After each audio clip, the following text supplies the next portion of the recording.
Right, let's look at the stars. Now I've got lots of constellations on here and I've used the centre of the umbrella to mark Polaris, the North Star. Now that means if we're at the North Pole, Polaris would be directly overhead. But we're not at the North Pole, sadly, chilling with the polar bears.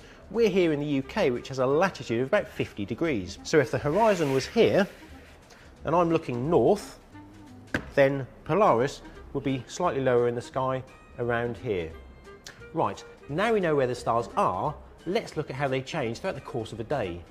In a day, that's 24 hours, the Earth rotates once on its axis. The effect of that is that the stars move across the sky. So in a 24-hour period, the sky completes one rotation.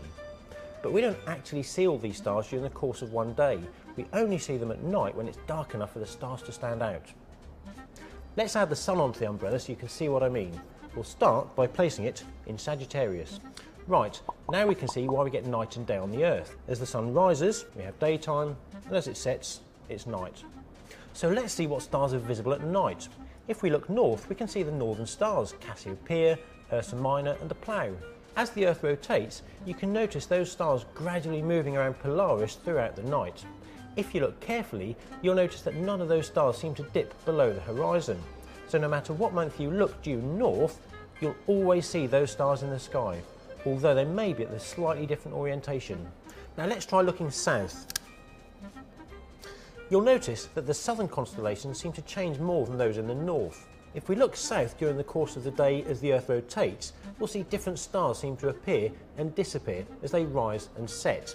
The constellations we see looking south change depending on the season. Now at the moment, the Sun is in the constellation of Sagittarius, which happens in December around the time of the winter solstice. With the Sun here, we can see when the Sun sets, it's Gemini which comes into view. However, as the year goes on and the Earth orbits around the Sun slowly moves eastward to a different position in the sky. It's the orbital motion of the Earth around the Sun which makes the Sun appear to move throughout the background of stars. And it also means we get to see different constellations at different times of the year. Now we've seen already that in the winter, when the Sun is in Sagittarius, that it's Gemini that we can see.